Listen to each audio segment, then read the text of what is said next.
हाँ चलो, last time हम लोग क्या किए थे, एलिवेटर ऊपर जा रहा था और हम लोग पार्टिकल फेंक रहे थे।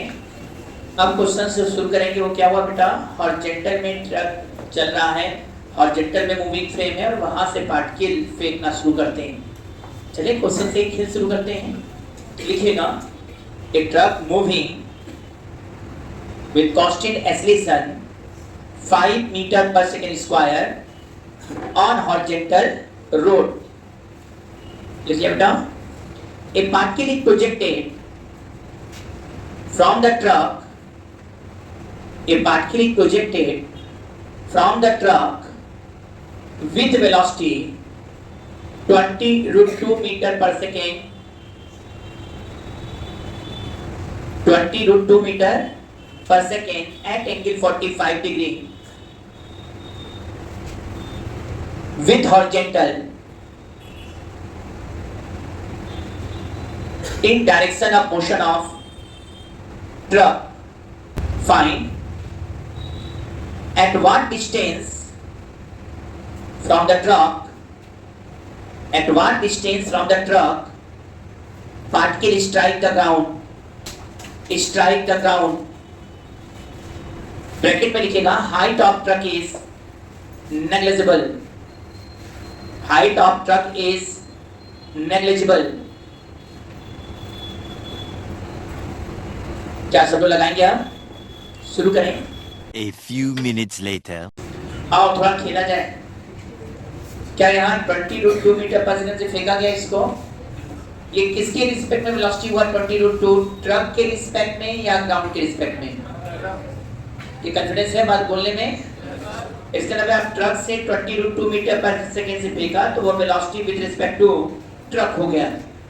अब दूसरा बात ये है कि यह 5 मीटर पर सेकंड से चल रहा है बेटा। अब पूछ रहा है डिस्प्लेसमेंट ऑफ बॉल कब, जब लड़ा स्ट्राइक कर रहा है ग्राउंड को, कहां से? ट्रक से। इसका मतलब हमको ट्रक के रिस्पेक्ट में डिस्टेंस निकालना है। अगर ट्रक के रिस्पेक्ट में डिस्टेंस निकालना है तो सब कुछ क्या कर लो, रिलेटिव कर लो। जब सब कुछ सुन रहे हो ना, ट्रक के रिस्पेक्ट में निकालना है तो सब कुछ क्या कर दो, रिलेटिव कर दो। रिलेटिव कर दो तो क्या होगा, ये 20√2 है ना, और ये angle 45 degree.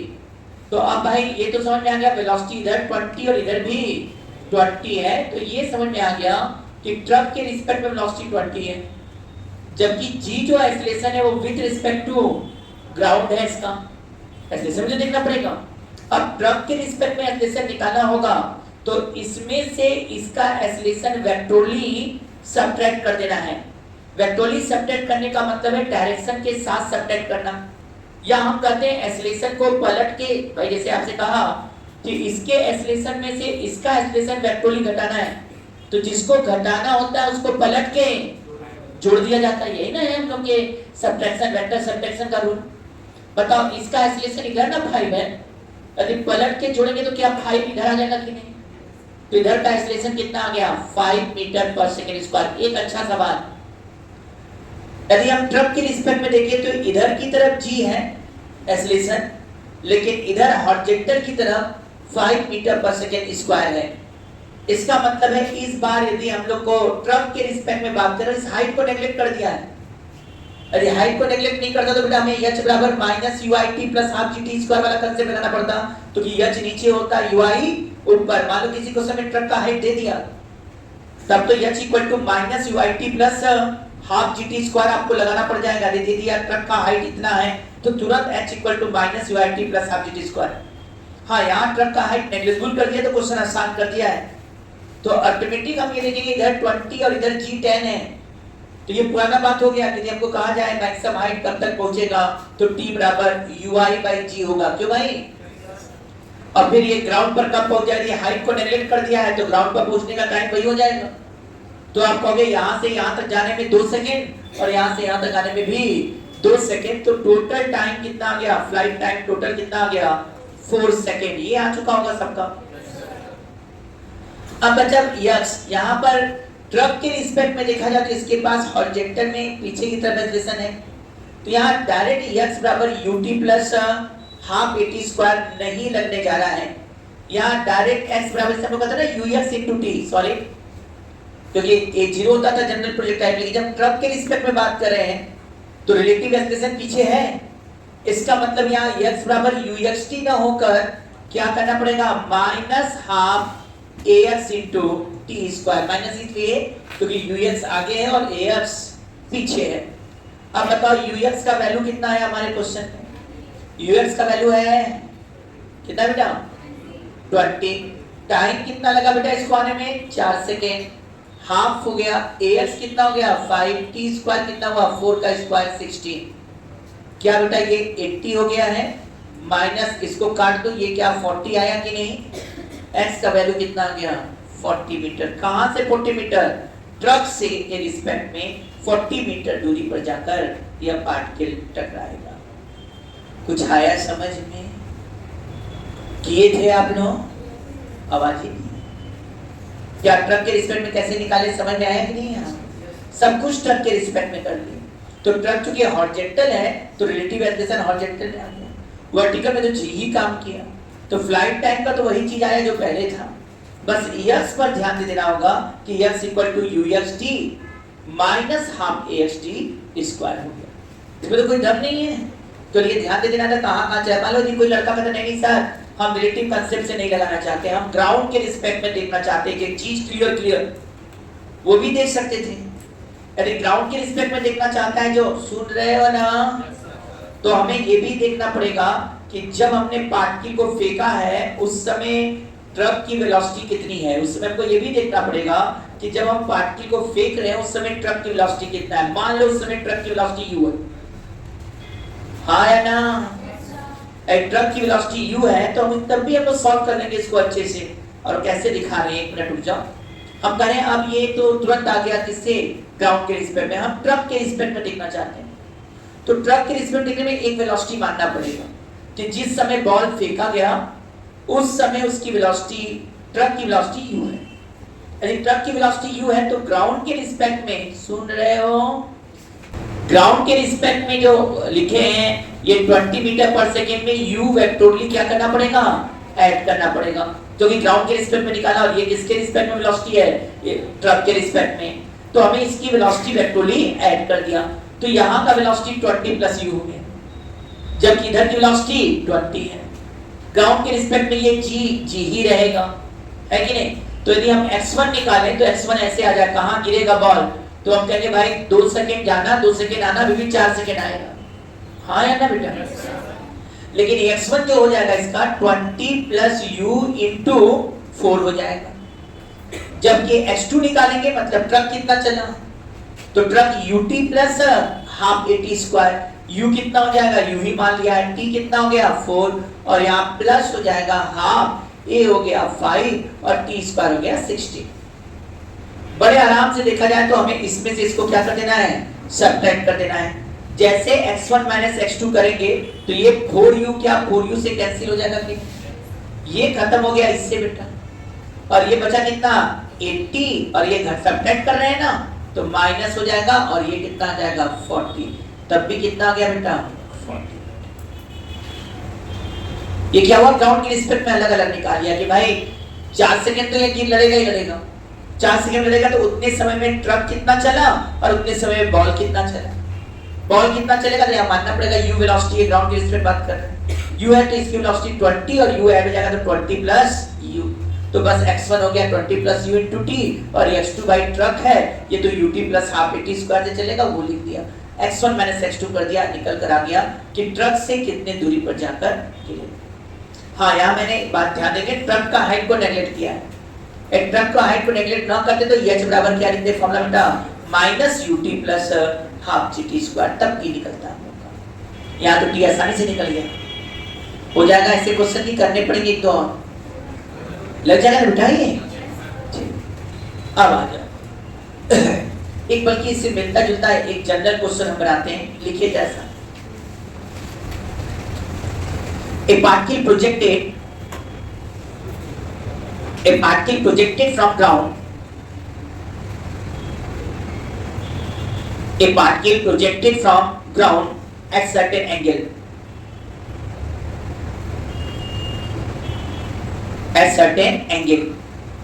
if its range is r and maximum height is h, its range is R and maximum height is capital H. Is clear? If a wind blow in horizontal direction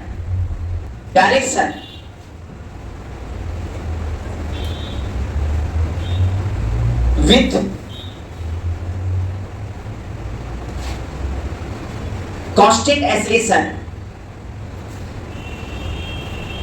g by 2 with constant acceleration g by 2 in horizontal लिखवा दिए क्या? Wind blow in horizontal direction with constant acceleration g by 2 in the direction of projection. Find the new range and maximum height. Find the new range and maximum height. A few minutes later.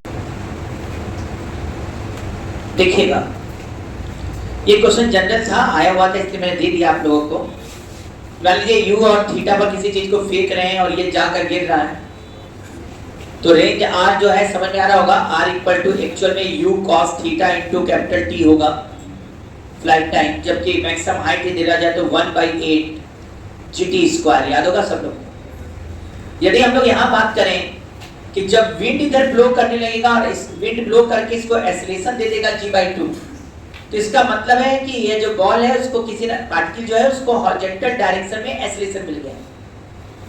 अभी तक क्या होता है, जब acceleration न दिया रहता है तो हम लोग क्या रहते रहे, एक्सेलरेशन 0 था हॉरिजॉन्टल में, तो x बराबर uxt हुआ करता था। लेकिन अब विंड ने इसको हॉरिजॉन्टल एक्सेलरेशन प्रोवाइड कर दिया, लिख दिया है विंड ने इसको हॉरिजॉन्टल एक्सेलरेशन g/2 प्रोवाइड कर लिया। मतलब अब मजेदार बात है कि इसके पास हॉरिजॉन्टल डायरेक्शन में भी एक्सेलरेशन हो गया और वर्टिकल में तो g है ही है। फिर वही बात बोलेंगे, वर्टिकल में कोई भी और एक्सेलरेशन नहीं आया, g ही आया है। इसका मतलब पहले भी flight time 2u sin θ/g और अभी भी flight time 2u sin θ/g है, तो फ्लाइट टाइम में कोई चेंजिंग नहीं हुआ। यदि फ्लाइट टाइम में कोई चेंजिंग नहीं हुआ तो मैक्सिमम हाइट में भी कोई चेंजिंग नहीं होगा, मैक्सिमम हाइट उतना ही होगा जितना पहले था। हाँ या ना बेटा? लेकिन अब देखा जाए तो रेंज पर क्या इफेक्ट पड़ा? रेंज अब जरूर r डैश जो होगा वो ux into t तो रहेगा ही रहेगा, ux into t प्लस अब हॉरिजॉन्टल डायरेक्शन में एक्सेलरेशन भी आ गया है, तो प्लस हाफ a की जगह लिख दिया जाएगा g/2 into t square. ux into t तो तुम्हारा रेंज आ गया नया वाला, और यहाँ लिखा है 1/4 gt स्क्वायर। थोड़ा सा भी दिमाग काम करता है तो 1/8 gt स्क्वायर h है। सुन रहे हो? या ऐसे कर दो gt स्क्वायर बराबर 8h है,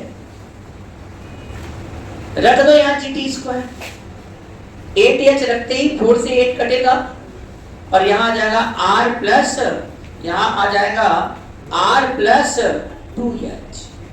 ये नया रेंज आ गया r प्लस 2h के बराबर। आया समझ में?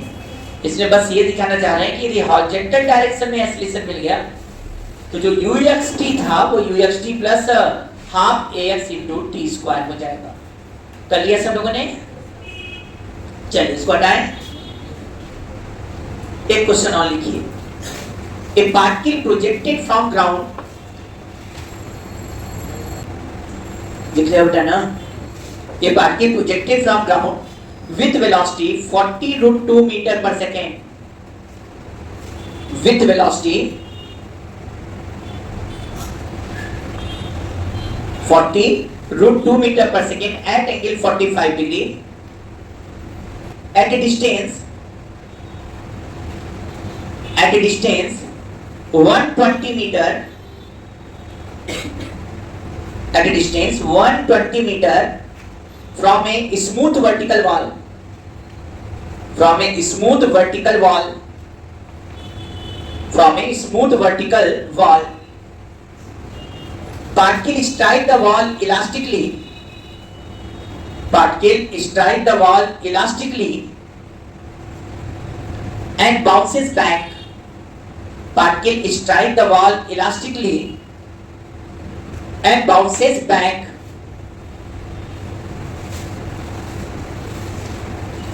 Find the distance where particle strike the ground from projection point. शुरू करें 80. हाँ, कोलिजन इलास्टिक लिखवाएंगे.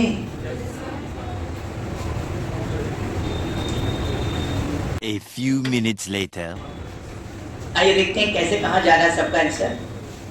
एकदम पेन रोक दें. क्या किए हो तुम लोग? स्टेप वाइज किए हो सब. पहला काम क्या किए? पहले यहाँ से यहाँ तक पहुँचने का टाइम तो सबसे पहला काम था. चलो ठीक है, ये 40 हो गया और ये भी क्या हो गया 40 हो गया. एकदम सही है. ऐसे सोचे थे आप लोग, एकदम ऐसे ही सोचेंगे. यहाँ से यहाँ तक गया तो 120/40 कर दिया. याद है ना, हॉरिजॉन्टल डिस्टेंस 120 और हॉरिजॉन्टल वेलोसिटी 40 है. तो यहाँ जाकर यहाँ लड़ने का समय कितना है बेटा? 3 सेकेंड. कितने लोग का यहाँ तक से जा रहा है? फिर इसके बाद क्या होगा? फिर हाइट निकालेंगे. कहाँ लड़ा? हाँ, फिर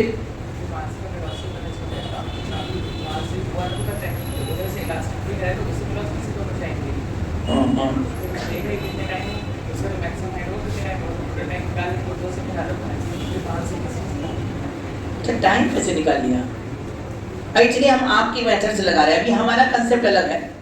हम तो इसको 2 मिनट में करके आगे आ जाएंगे.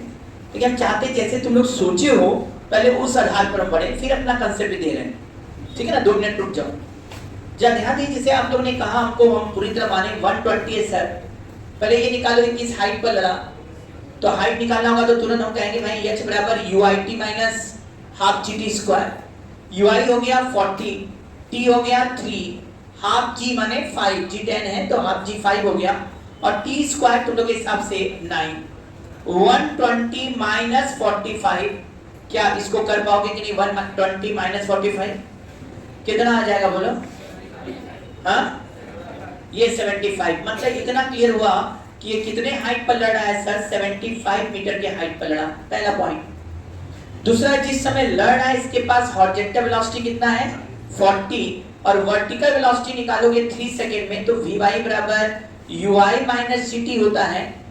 तो UI कितना हो गया भाई यहाँ पर? 40, G 10 हो गया, 3 हो गया. क्या 40 माइनस 30 किए तो 10 मीटर पर सेकंड आया कि नहीं भाई? यहाँ पर हमको लगा कि वर्टिकल वेलोसिटी कितना आ गया? 10 मीटर पर सेकेंड. इलास्टिक कोलिजन का नियम, इलास्टिक कोलिजन का नियम है कि जो वेलोसिटी वॉल या जो सरफेस के पैरेलल होता है कोलाइडिंग सरफेस के, वो अनचेंज होगा, स्मूथ है तो. और जो नॉर्मली है उसका डायरेक्शन रिवर्स होकर E टाइम्स होता है. लेकिन इलास्टिक है तो E क्या हो जाएगा? 1 हो जाएगा. मतलब इसका डायरेक्शन पलटेगा और ये 40 ही रहेगा. तो हमको क्या पता चल गया? हाइट भी पता चल गया सर, UX भी पता चल गया, UI भी पता चल गया. अब हमको निकालना है कितने टाइम में ये यहाँ पहुंचेगा. टाइम मिल जाएगा तो हम ये डिस्टेंस निकाल लेंगे. अब टाइम निकालने के लिए ध्यान दें 75 ये है और 10 ऊपर है और ये कितने समय में जाएगा? मतलब यहाँ फॉर्मूला लगने वाला है 75 equal to minus UIT plus half GT square. Minus UIT का मतलब हो गया minus 10T plus half GT square मतलब 5T स्क्वायर. 5 से काट दिया तो कितना हो गया? 15 minus 2T plus T square. क्या ये T square minus 2T minus 15 equal to 0 हुआ कि नहीं? ध्यान दीजिए, कैलकुलेशन सही है ना सब? अब T बराबर तुमको निकालना है तो माइनस B हो गया 2 plus minus under root B square minus 4AC upon 2A. एक मिनट. हाँ, B square minus 4AC. B square तुम्हारा 4 हो गया बेटा, अब माइनस हो गया 4 हो गया, A1 है और C माइनस 15 है तुम लोग के हिसाब से अपॉन 2A मतलब 2. निसंदेह ये देख लोगे 60 हो जाएगा, माइनस माइनस प्लस हो जाएगा, ये 64 हो गया. रूट 64 का मतलब 8 हो गया. एकदम अच्छे से बोले तो 2 प्लस माइनस 8/2. माइनस ले नहीं सकते, निगेटिव हो जाएगा. हाँ या ना? ये कितना आ गया? 10/2 मतलब सिंपल सा 5 सेकेंड. और ये कितना यहाँ पर है? 40. 40 इंटू 5 करेंगे तो क्या आंसर आ जाएगा? 40 इंटू 5, 40 इंटू 5 बोलो, 40 इंटू 5 200। तो ये कहां जाकर गिरेगा? यहां से 200 मीटर की दूरी पर जाकर गिरेगा। यहां से 200 हो गया। हमने पूछा कहां से था भाई? हमने पूछा था जहां से फेंका गया वहां से, तो वहां से 80 मीटर पीछे जाकर गिरेगा। ये था पूरा मेथड, एक भी बेईमानी नहीं, कोई भी शॉर्टकट नहीं, पूरा जैसे सोचा जाता है। सिंपल सा बात कि सर 120 मीटर पर है, हॉरिजॉन्टल वेलोसिटी 40 है, 3 सेकंड पर जाकर लड़ेगा। 3 सेकंड पे इसका हॉरिजॉन्टल वेलोसिटी तो चेंज होता नहीं, 40 रहा होगा, और लड़ते समय वर्टिकल वेलोसिटी इसका 10 था। हाइट जहां लड़ा वो 75 था। इलास्टिक कोलिजन है तो कोलिजन में जो वॉल के पैरेलल वेलोसिटी है, यहाँ पैरेलल वेलोसिटी वर्टिकल रह गया तो वो अनचेंज है, और जो नॉर्मल वेलोसिटी है, नॉर्मल हॉरिजॉन्टल है, उसका डायरेक्शन रिवर्स हो गया, मैग्नीट्यूड e टाइम्स होगा। इलास्टिक कोलिजन है तो e1 हो गया, तो 40 ही रह गया। अब हमें h पता है, ui पता है, ऊपर की तरफ है, तो h बराबर minus uit plus half gt square है। बार बार कह रहे हैं h ऐसे हो, ui ऊपर हो, तो h बराबर minus uit plus half gt square. उससे सॉल्व किया तो t का वैल्यू 5 सेकंड आया। हॉरिजॉन्टल वेलोसिटी 40 है और यहां से यहां तक जाने में समय 5 सेकंड लगा, तो 40 into 5 280 मीटर पीछे गिरा। लेकिन शायद ये क्वेश्चन इतना समय नहीं लेगा, ये ओरली खत्म होने जा रहा है। कारण साफ है, जिस समय कोलिजन हुआ वर्टिकल वेलोसिटी चेंज नहीं हो रहा है। वर्टिकल वेलोसिटी चेंज न होने का क्या मतलब? यदि ये वॉल नहीं रहा होता, यदि ये वॉल नहीं रहा होता, तो क्या ये पार्टिकल इधर जाता कि नहीं भाई? बोलिए। अरे ये वॉल, अरे क्या बात है, वॉल नहीं रहेगा तो इधर नहीं जाएगा कि अपने आप होके पीछे आएगा?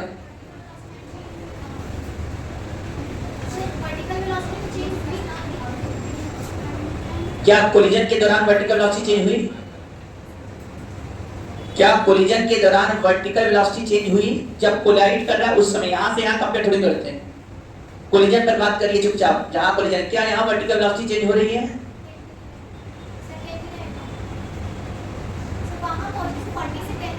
हाँ, यहां से यहां 40 10 वहां की बातें नहीं करें, हम यहां पर कर रहे हैं, तुम यहां से यहां कंपेयर कर रहे हो। हम कहां बात करें? कोलिजन के समय क्या क्या हुआ? कोलिजन के समय जो वेलोसिटी वॉल के पैरेलल है 10, वो 10 का 10 ही है कि नहीं?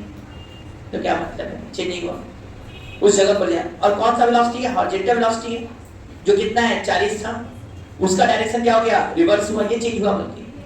तो कौन चेंज हुआ कोलिजन में? हॉरिजॉन्टल चेंज हुआ, लेकिन वर्टिकल तो वही है कोलिजन से, है ना? यहां से आप क्यों कम कर रहे हो? यहां पर बात करें ना, कोलिजन की बात करें, कोलिजन में क्या चीज हुआ?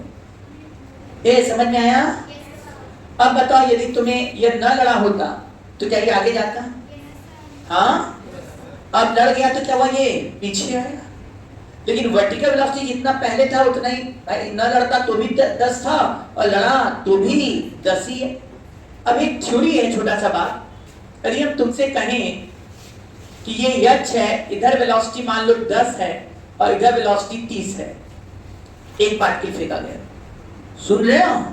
और दूसरा पार्टिकल जो फेंक रहे हैं उसी हाइट से, और ये 10 ही है लेकिन इधर 20 है। अब तुमसे पूछे कौन जल्दी लड़ेगा? ग्राउंड पर कौन जल्दी लड़ेगा? पहला ए वाला कि बी वाला? कौन जल्दी लड़ेगा? मतलब जल्दी मैंने टाइम पूछ रहे हैं, कौन पहले लड़ेगा? ए पहले लड़ेगा कि बी पहले लड़ेगा? हाँ, सेम रहेगा। क्यों सेम रहेगा?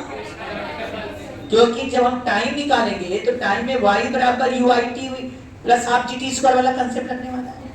y दोनों में क्या है? सेम है। दोनों का ui क्या है? सेम है, ऊपरी है, और वैल्यू भी सेम है। तो फॉर्मूला दोनों के लिए y बराबर uit लगेगा, यहाँ minus uit plus half gt square, दोनों के लिए सेम लगेगा। दोनों के लिए सेम लगा तो दोनों को गिरने का समय सेम होगा। हाँ, बस अंतर ये होगा कि समय सेम है, लेकिन ये 30 है और ये 20 है, तो ये वाला ज्यादा दूर चलेगा और ये वाला कम दूर चलेगा, लेकिन समय तो दोनों को क्या लगेगा? सेम। क्यों? क्योंकि जिस हाइट पर है दोनों का हाइट सेम और दोनों का वर्टिकल वेलोसिटी भी सेम। शायद हम क्या बोलना चाहते हैं, समझ में आया? हम बोलना ये चाहते हैं जितना समय इसको आगे लगेगा, क्यों? क्योंकि ना लड़ा होता तो भी ये 10 है, लड़ा तो भी 10, तो जितना समय इसको इधर जाकर गिरने में लगेगा उतना ही समय इसको इधर लगेगा। इसका मतलब है ये क्वेश्चन तुरंत तुरंत हम सब लगा सकते थे। यह 40 है, हमें पता हो गया कि इसका फ्लाइट टाइम ना लड़ा होता तो फ्लाइट टाइम 8 सेकेंड, अरे 4 सेकेंड जाना और अरे u/g 4 सेकेंड, और फिर u/g आना मतलब 4 सेकेंड जाना 4 सेकेंड आना, तो टोटल समय कितना लगा? 8 सेकेंड। अच्छा बताओ यहां से यहां तक जाने में कितना सेकेंड लगा? 3 सेकेंड। 8 सेकेंड टोटल था, 3 सेकेंड यहां जाने में लगा, मतलब न लड़ा होता तो इधर कितना लगता? 5 सेकेंड। अब लड़ गया तो इधर कितना जाएगा?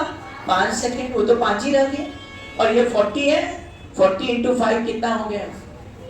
200। बिना कुछ किए। हॉरिजॉन्टल चेंज ही नहीं हो रहा लड़ने के बाद। नहीं, हॉरिजॉन्टल इस केस में चेंज नहीं हुआ, क्योंकि डायरेक्शन चेंज हुआ लेकिन मैग्नीट्यूड चेंज नहीं हुआ, क्योंकि कोलिजन इलास्टिक है। इलास्टिक नहीं रहता तो चेंज हो जाता। मतलब इस केस में क्या हुआ, जो जितना ये इधर जा रहा था इलास्टिक होने के कारण उतना ही इधर चल गया, बस इतना ही अंतर। जो फिगर इधर बनना था वो इधर बन गया, और बड़े आराम से पहला ही वाला आंसर निकल गया। समझ में आया? चलिए अगला क्वेश्चन दे दो, क्या बिना पेन चलाए लगा ले जाएंगे? अगला दे रहे हैं, बिना पेन चलाए केवल दिमाग चलाएंगे और क्वेश्चन का आंसर देंगे। रेडी होइए सब लोग।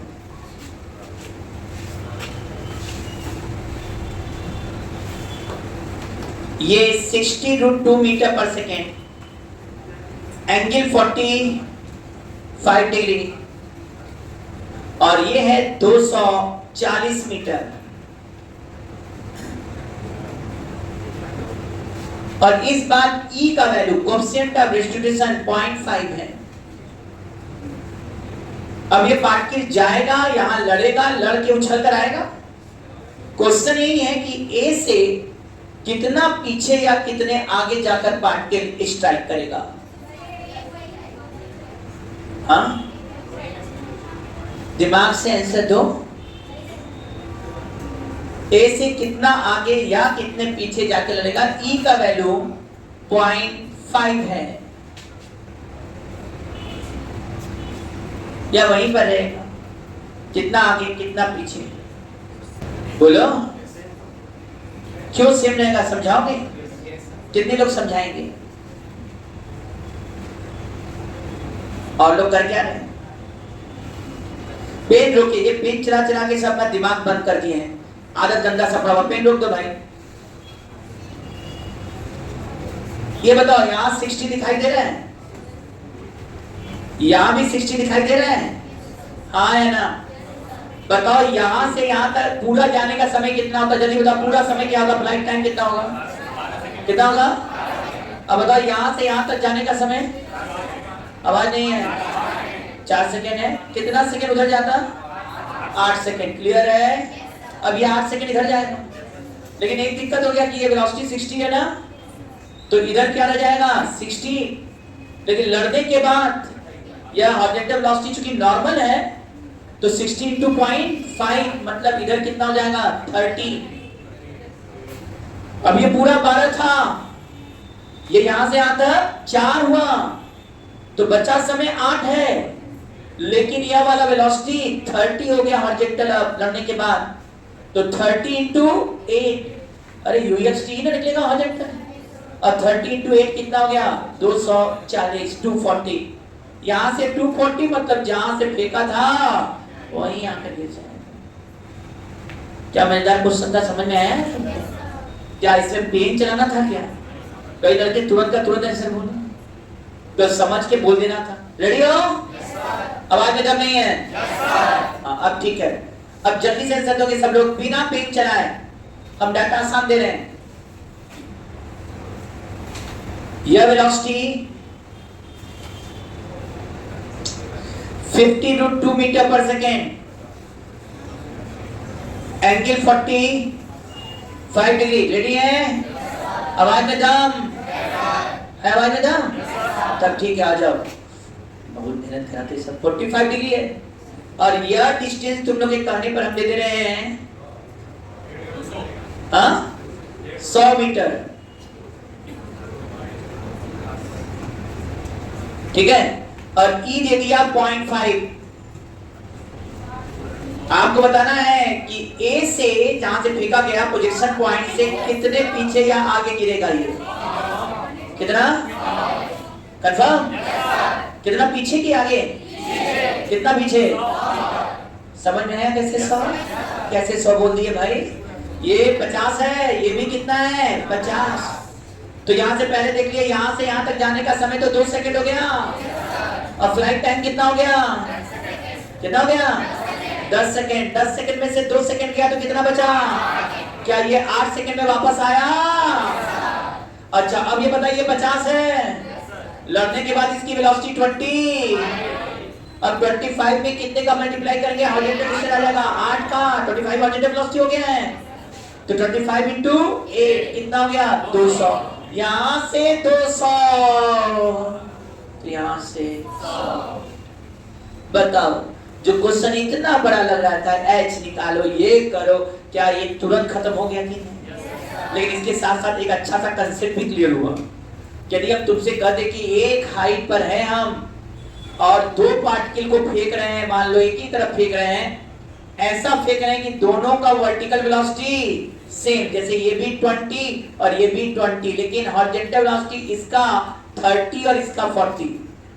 मान लो ये पार्टिकल ए और ये पार्टिकल बी, यदि हमें पूछे कौन पहले लड़ेगा ग्राउंड पर पहले कौन लड़ेगा, ए की बी, जो साथ हो गया सेम एच पर सेम यूआई है, तो एच बराबर minus UIT plus half T square, दोनों के लिए एक ही फॉर्मूला और एक ही वैल्यू है, तो ऑटोमेटिक है दोनों साथ साथ जाकर लड़ेंगे। यदि साथ साथ लड़े कौन ज्यादा दूर पर लड़ेगा, वहां से ज्यादा दूर पर कौन लड़ेगा, बी वाले लड़ेगा, क्योंकि टाइम सेम है, हॉरिजॉन्टल वेलोसिटी जिसका ज्यादा वो ज्यादा दूर जाकर गिरे। कुछ आया, ये सब पढ़े थे ना? अब चलो नेक्स्ट क्वेश्चन, क्या कोई दिक्कत?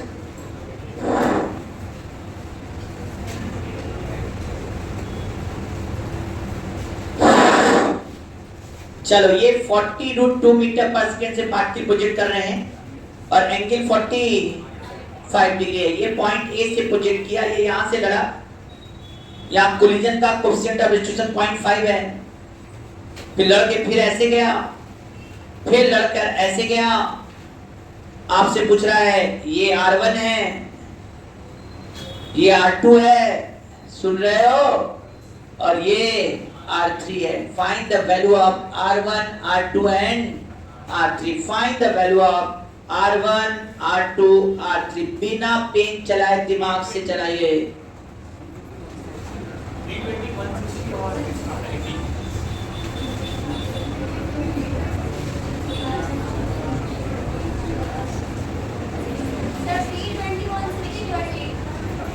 वन 160 के बाद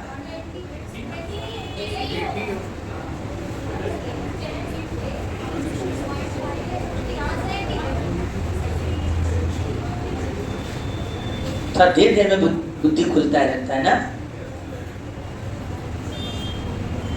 क्या हुआ, कोई आवाज नहीं है? आ गया, क्या आया? आओ, कितने वेलोसिटी से फेंका गया, 40√2 से, तो ये तो समझ में आ गया भाई, यहाँ भी 40 और यहाँ भी, ये तो बुझवानी है। तो यहाँ से यहाँ तक जाने में कितना समय लगा, 1 सेकेंड। ये वेलोसिटी कितना है 40, तो R1 कितना हो गया 320। अरे गधे लोग, बड़े बड़े गधे। एक बताओ, अब जब यहाँ लड़ेगा तो तुमको पता है कि ये भी 40 ही होगा और ये 40 नीचे हो जाएगा, बस ये अंतर होगा। अरे ये 40 ऊपर है, अरे पहुंचेगा तो वही ना वेलोसिटी रहेगा, बस वर्टिकल वेलोसिटी ऊपर ना होके नीचे हो जाएगा। अब बताओ जब यहाँ कोलिजन हुआ तो कोलिजन के बाद कौन सी वेलोसिटी अनचेंज होगा और कौन सी वेलोसिटी चेंज होगा? इस बार हॉरिजॉन्टल अनचेंज होगा, क्योंकि इस बार हॉरिजॉन्टल सरफेस पर लड़ा, तो हॉरिजॉन्टल वाली वेलोसिटी चेंज, तो ये वाली चेंज नहीं होगी और ये वाला वेलोसिटी का डायरेक्शन रिवर्स होगा और magnitude e times, a times माने 40 से क्या हो गया 20, 42.5। अब बताओ, हाँ देखा जाए तो हॉरिजॉन्टल वही रह गया, क्या चीज चेंज हो गया? अब तो यूआई चेंज हो गया, तो फ्लाइट टाइम भी चेंज हो जाएगा। 20 है तो यहाँ जाने में 2 और यहाँ आने में 2, कुल कितना हो गया 4 सेकेंड। और ये वेलोसिटी तो 40 है, 40 इंटू 4 कितना आया 160 मीटर इसका। जबकि फिर यहां पर आके जब लड़ेगा तो इधर लड़ते समय तो 20 ही रहेगा और इधर की वेलोसिटी क्या रहेगा 40। लड़ने के बाद इधर 40 जो है वो अनचेंज रह गया और जो 20 इधर है उसका डायरेक्शन रिवर्स हो गया और मैग्नीट्यूड कितना हो गया 20, ये 10 हो गया एकदम सही। अब जाने में 1 सेकेंड और कितने सेकेंड लगा 2 सेकेंड और ये तो 40 ही है। 40 इंटू 2 कितना आ गया 80। बताओ कोई दम था क्या? वास्तव में E टाइम्स हो गया। रेंज जो भी ये होगा उसका E टाइम्स होगा। क्यों? क्योंकि x में तो चेंजिंग हुआ नहीं और यदि E टाइम्स घट गया, यदि E टाइम्स घट गया तो इसका मतलब साफ हो गया कि फ्लाइट टाइम भी E टाइम्स घटेगा। और range equal to ux into t होता है तो आपका ux वही है और t केवल E टाइम्स घटा तो इसका ये भी E टाइम्स घटा। मतलब जो कुछ और स्मार्ट होता प्रैक्टिस करके, यही है अंदर, प्रैक्टिस करते जाओगे चीजें और इजी लगेंगी, वो डिस्कस कंक्लूजन ज्यादा निकल जाता है। तो यहाँ मान चलिए 320 है और लड़ने के बाद E टाइम्स हो जाएगा तो 0.5 करेंगे 320 इंटू 0.5 160, अभी भी 160 इंटू 0.5 80। आंसर सीधा सीधा चले। चलो ये हाइट 40 मीटर है, ठीक है 40 मीटर दिखाई दे रहा है ना। और ये कितना है बेटा 30 मीटर। 30 मीटर थोड़ा कम करना पड़ेगा, ठीक है ये 30 मीटर है, लिखना पड़ेगा ना 30 मीटर। अब यहां पर एक राम बैठा हुआ है, राम नाम दे दिए भाई, कुछ और नाम दे दे, कोई नाम ही नहीं याद रहा, कोई नाम देने दिक्कत होगा, ठीक है। हाँ जाओ, राम बैठा हुआ है और यहाँ उसका फ्रेंड क्या है श्याम है, ठीक है। यहाँ राम है और यहाँ पर श्याम है। राम इतना ऊंचाई पर है, उसने एक पैकेट, मान लो कोई भी पैकेट, बिस्कुट का पैकेट, जो भी पैकेट है, उसने पैकेट श्याम की तरफ एम करके फेंका। अच्छा एम करके फेंका मतलब निशाना लगाकर ना। Ram throw the packet toward the Shyam aiming to it with speed 50। लिखवा दे क्या इस बात को, लिखो जरा तो। Ram is standing at a height 40 metre. समझ रहे हो ना, लिखना चाहिए टावर पर है, उसे हटा दिए है ना, समझ रहे ना। टावर होगा ऐसे थोड़ी हवा में खड़ा रहेगा, तो समझ रहे हो ना, वो टावर होगा या बिल्डिंग होगा उसके हाइट पर है। तो Ram is standing at a height 40 metre and his friend Syam is at a distance 30 meter and his friend Syam is at a distance 30 meter from the base of building on ground. From the base of building, base समझ रहे हो ना, from the base of building on ground, ठीक है। Ram throw a packet with speed 50 meter per second. Ram throw a packet with speed 50 meter per second, aiming to his friend Syam. Aiming, A-I-M-I-N-G. Aiming to his friend Syam. But this packet does not reach to the Syam and falls before him on the ground. And falls before him. इसका मतलब समझ रहे हो? On the ground. Find at what distance before the Syam packet strike the ground. At what distance before the Syam packet strike the ground. Packet strike the ground. लगाओगे क्या इसको? शुरू करो।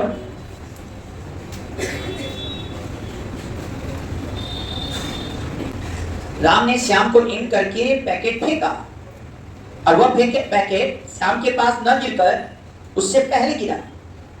बताओ कितना पहले गिरा? 60 अंडर ब्रैकेट √6 माइनस।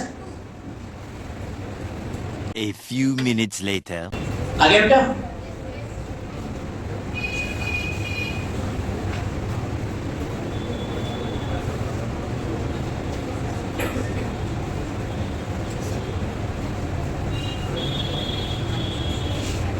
जो ये वर्ड लिखा है एमिंग टू श्याम, क्या उससे कुछ हमें देने की कोशिश कर रहा है क्या? उससे हम लोग एंगल बता रहे हैं। और सही बोलो तो ये एंगल थीटा है, तो ये एंगल भी थीटा हो जाएगा। और tan थीटा इक्वल टू 40/30 मतलब आ रहा है 4/3, जो शायद 53 डिग्री है। तो ये इंफॉर्मेशन बस इतना दिया कि ये एंगल 53 डिग्री है। अब हमको ये निकालना, भाई सीधा तो जाएगा नहीं, हम लोग को भी पता है ये मुड़ेगा, मुड़कर कहीं यहाँ गिरेगा। तो किसने ये गलत किया है तो एम करके दिया तो वहां जाएगा नहीं, उसके पहले गिर जाएगा। हमें सिर्फ ये डिस्टेंस निकालना, हॉरिजॉन्टल डिस्टेंस निकालना और कुछ नहीं। वास्तव में क्वेश्चन ये कि वर्टिकल दिया है और हॉरिजॉन्टल निकालना, ही निकल जाएगा तो ये बता दे। क्या भाई समझ में आया है? अब बताओ तुम लोग यहाँ पर क्या वेलोसिटी, वर्टिकल से पहले टाइम निकालेंगे। जब भी वर्टिकल देता है हॉरिजॉन्टल पूछता है, या हॉरिजॉन्टल देता है वर्टिकल पूछता है, तो एक ही कांसेप्ट है कि वर्टिकल से पहले टाइम निकालेंगे और टाइम से हॉरिजॉन्टल डिस्टेंस निकाल लेते हैं।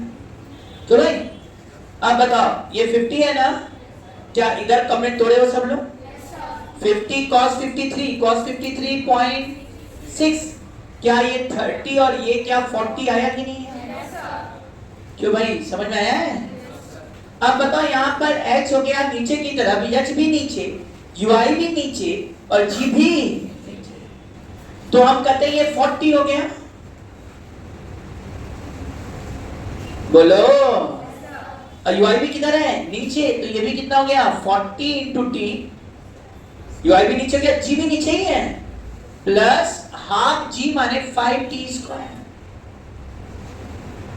क्या 5 से इसको उड़ा सकते हैं हम लोग? यहाँ क्या आएगा? 8 equal to 8t plus t square. क्या t square plus 8t minus 8 equal to 0 है कि नहीं? बोलिए है कि नहीं? क्या t का वैल्यू तुम लोगों ने निकाला था? t इक्वल टू क्या आ जाएगा जल्दी से बताओ? -8 प्लस माइनस √d स्क्वायर 64, सही है ना बेटा? माइनस 4ac, ac a1 हो गया, c -8, ध्यान दो अपन 2 आ गया। अब t बराबर हम और बढ़ रहे हैं, -8 प्लस माइनस शायद ये 32 हो जाएगा। ध्यान दे दो, हमको लगता है 16 कॉमन निकल जाएगा। -8 प्लस होने जा रहा है, माइनस हटा देंगे टाइम नेगेटिव आ जाएगा।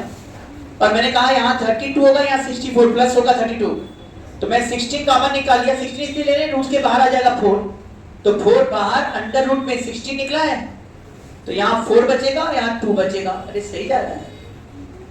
तो t बराबर क्या आने वाला है? -4 प्लस 2√6। चेक कर लीजिए, चेक कर लीजिए, t बराबर आने वाला है -4 प्लस 2√6।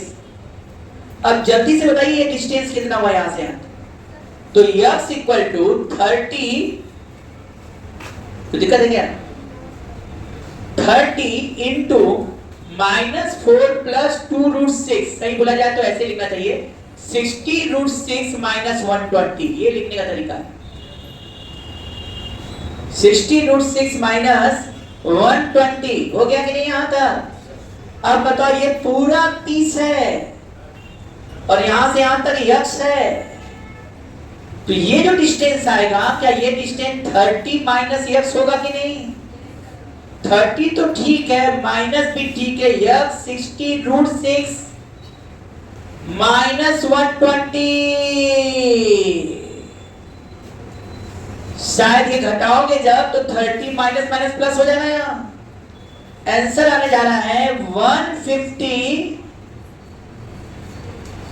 अरे माइनस माइनस प्लस 120 और 30 मिलकर 150, 150 माइनस 60√6 मीटर पहले गिर जाएगा। √6 निकाल सकते हैं हम लोग, बल्कि नहीं आता तो √6 को लिख लो √2 √3, √2 1.4 और √3 1.7 मल्टीप्लाई कर लो, निकल आएगा। क्या ये सॉल्व कर सकते थे कि नहीं हमारे स्टूडेंट? और ये बड़े अच्छे से x इक्वल टू 60√6 माइनस 120, नहीं नहीं नहीं, ये नहीं है। x इक्वल क्या है 150 माइनस 60√6 डेल्टा x, बल्कि 30 कॉमन निकाल दें हम तो 5 माइनस 2√6। किसी का आया था? एक लोग आए तो थे यहाँ पर आंसर लेके, लेकिन हमको लगता है वो यहीं पे निकाल के खुश हो गए थे। जबकि पूछा गया था ये वाली दूरी ये निकाल लिए थे तो पूरे 30 में से इसको सब्ट्रैक्ट करते तो ये निकल कर आ जाता। क्या इस क्वेश्चन में दम था? खेल वही था भाई, y दिया है x पूछा था, बस इस केस में y भी नीचे था, ui भी नीचे था और g भी नीचे था, तो फॉर्मूला लगना था y बराबर uit plus half gt square. Solve करके t का वैल्यू निकाल लिया, t आ गया, ux से मल्टीप्लाई किया, x आ गया, x मिल गया यहाँ तक, और ये पूरा यहाँ तक 30 है, तो कितना पहले गिरा 30 माइनस x कर दिया, आंसर निकल कर आ गया। किसी का आया था? अब समझ में आ रहा है, जब चाह रहे हैं तब पीट रहे हैं, जब चाह रहे हैं तब दौड़ा रहे हैं, तो घर जाके प्रैक्टिस नहीं करेंगे तो कैसे टिकेंगे? इस तरह क्वेश्चन लैंग्वेज घुमाएगा तो आप भी घूमते रहेंगे उसमें, और फिर तो लैंग्वेज घुमाने वाला चीज छोटा सा चीज पूछेगा भी तो भी घुमा के पूछेगा, तो उसको पकड़ना सीखो, लगाना सीखो। अब चलिए खत्म। अब अगला क्वेश्चन दिया जाए, अगला वैरायटी। अगला वैरायटी है कि हम दो पार्टिकल को दो अलग अलग जगह से फेंक रहे हैं और पूछते हैं बताओ ये कब लड़ेगा, ठीक है ना, और इसके लड़ने का कंडीशंस क्या है।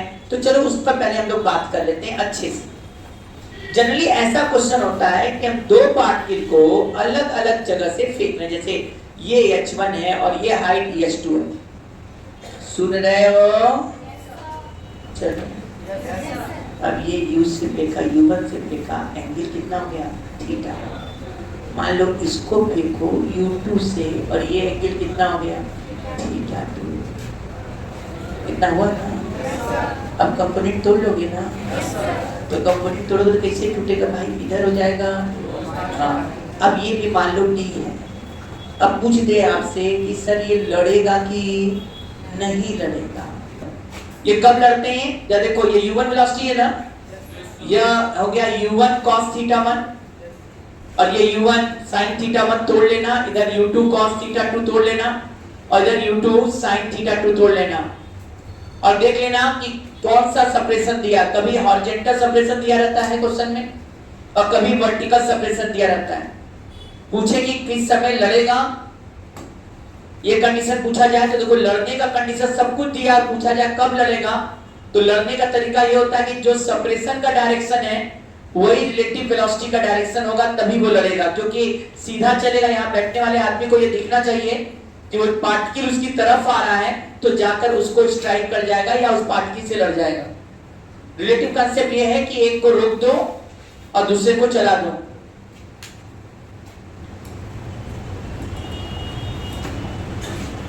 रिलेटिव कांसेप्ट ये है कि एक को रोको और दूसरे को चला दो। किस वेलोसिटी से दूसरे को चलाओ? रिलेटिव वेलोसिटी से दूसरे को चलाओ। तो सिंपल सा बात ये हो जाएगा, ये ux रिलेटिव ले लो, ये ui रिलेटिव ले लो, और आपको सीधे देख लो भाई, ये जो रिलेटिव वेलोसिटी है और ये जो डायरेक्शन है दोनों सेम है, तब तो चल जाएगा। डायरेक्शन देख लो थीटा 1 है तो tan थीटा 1 जो है वो h2 माइनस h1/t कर लो, और रिलेटिव वेलोसिटी देख लो tan theta equal to ui relative by ex कर दो, और यदि ये दोनों थीटा सेम है तो कोलिजन हो जाएगा। पहला बात हो गया tan theta 1 equal to tan theta 2 होना चाहिए, ये कंडीशन है। दूसरा बात है यदि क्वेश्चन में तुम्हें दिख रहा है कि हॉरिजॉन्टल सेपरेशन दे रहा है तो हॉरिजॉन्टल सेपरेशन देख लो, horizontal separation equal to ux relative into t। यदि लगता है कि लड़ गया तब, यदि क्वेश्चन बोलता है लड़ रहा है, लड़ेगा कि नहीं यहां से चेक करेंगे। रिलेटिव वेलोसिटी का डायरेक्शन और सेपरेशन का डायरेक्शन एक लाइन में है तब तो लड़ेगा, क्योंकि रिलेटिव एक्सेलरेशन यहां पर 0 होता है, क्योंकि दोनों पर g नीचे काम करता है। तो एक के g में से दूसरे का g घटा दोगे तो रिलेटिव एक्सेलरेशन 0 हो जाएगा। यदि रिलेटिव वेलोसिटी और सेपरेशन एक ही लाइन में होगा तब जाके लड़ जाएगा, क्योंकि एक पर बैठ के दूसरे का पाथ देखेंगे तो हमें स्ट्रेट लाइन दिखाई देगा कांस्टेंट वेलोसिटी से, क्योंकि एक्सेलरेशन नहीं है, रिलेटिव एक्सेलरेशन 0 होता है। एक पार्टिकल बैठ के दूसरे पार्टिकल को देखेंगे तो हमें वो पार्टिकल कांस्टेंट वेलोसिटी से स्ट्रेट लाइन जाता हुआ दिखाई देगा। ये भी क्वेश्चन पूछा जाता है, लिख लेना कहीं कि if we see the one part if two particle projected in air, if we observe one particle with respect to the other particle, their path will be straight line with constant velocity because the relative acceleration should be 0। Relative acceleration है नहीं कि तो उनका relative velocity constant हो जाएगा। अब simple सा बात है कि जब हम स्ट्रेट लाइन जा रहा है और यह पार्टिकल यहाँ रुका हुआ है तो इससे तभी लड़ेगा जब इसी लाइन पर आएगा। तो हम ये कह सकते हैं कि जो रिलेटिव वेलोसिटी का डायरेक्शन है और जो सप्रेशन का डायरेक्शन है दोनों एक ही लाइन में आना चाहिए। यदि एक ही लाइन में आ रहा है तो समझ जाओ कि कोलिजन होगा, एक ही लाइन में नहीं है तो कोलिजन नहीं होगा। पहला बात। दूसरा बात, ये क्वेश्चन में बोलता है कोलिजन हो रहा है और क्या किया है कि हॉरिजॉन्टल सेपरेशन दे दिया, वर्टिकल सेपरेशन नहीं दिया है। तो हॉरिजॉन्टल सेपरेशन दिया है तो कोलिजन होने का मतलब हो गया कि ऐसे जा रहा है, ऐसे जा रहा है मतलब कोलिजन होगा तो रिलेटिव या हॉरिजॉन्टल सेपरेशन के बराबर की दूरी चलेगा और इधर वर्टिकल सेपरेशन के बराबर की दूरी चलेगा तभी तो कोलिजन होगा। तो जहां बोला कोलिजन हुआ तो हम लोग का बेसिक फॉर्मूला लग जाएगा कि यदि हॉरिजॉन्टल सेपरेशन दिया है तो x relative equal to ux relative into t कर देना, और यदि वर्टिकल सेपरेशन दिया है, वर्टिकल सेपरेशन दिया है तो uy रिलेटिव इनटू t कर देना। आप क्वेश्चन देख लेना क्या दे रहा है।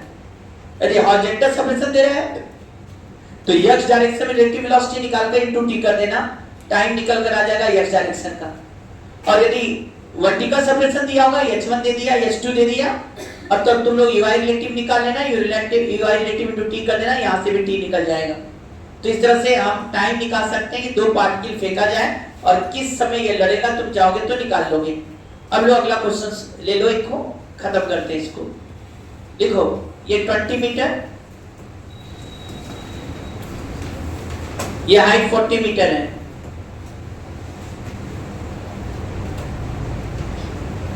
एक पार्टिकल यहां से फेंका गया,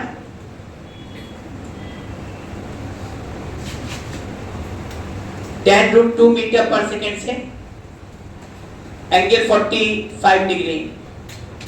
और दूसरा पार्टिकल इधर से फेंका गया 10√2 मीटर पर सेकेंड से, एंगल 45 डिग्री। पूछा गया कितने समय बाद ये लड़ेंगे। दोनों पार्टिकल ए और बी यदि कोलाइड कर रहे हैं तो कितने समय बाद ये कोलाइड करेंगे और कितने हाइट पर कोलाइड करेंगे। क्वेश्चन यही है, कितने समय बाद कोलाइड करेंगे और कितने हाइट पर कोलाइड करेंगे। चलो अब समय खत्म हो चुका है, हम लोग बात कंप्लीट कर देते हैं। इधर भी 10 होगा, इधर भी 10 होगा, इसका भी इधर 10 होगा, इसका भी इधर 10 होगा। देख लियोगे सब लोग का यहाँ पर कौन सा सेपरेशन दे रहा है, वर्टिकल सेपरेशन दे रहा है। वर्टिकल सेपरेशन कितना हो गया, ये पूरा 40 है, यहाँ तक 20 है, तो इनके बीच का वर्टिकल सेपरेशन 20 मीटर है। 20 इक्वल टू ये 10 और माइनस 10 कर दो, ये आ जाएगा 20 × t, मतलब कितने सेकंड में लड़ेंगे, 1 सेकंड में लड़ेंगे। पूछता है कितने हाइट पर लड़ेगा, तो h बराबर 10 × 1 माइनस हाफ g माने 5 × 1 स्क्वायर। 10 - 5 कर लेना, 5 मीटर के हाइट पर लड़ेगा एक्चुअल में। पूछेगा ये सेपरेशन कितना होगा, तो चूंकि हॉरिजॉन्टल सेपरेशन पूछ रहा है तो horizontal separation equal to horizontal relative velocity निकाल लो, तो ये आ जाएगा 20 × t1, मतलब आ जाएगा 20 मीटर। ये हॉरिजॉन्टल सेपरेशन 20 मीटर हो जाएगा। नोट कर लेना, लग जाएगा। अगले टर्म हम इंक्लाइन प्लेन को खत्म कर देंगे, ये चैप्टर समाप्त हो जाएगा।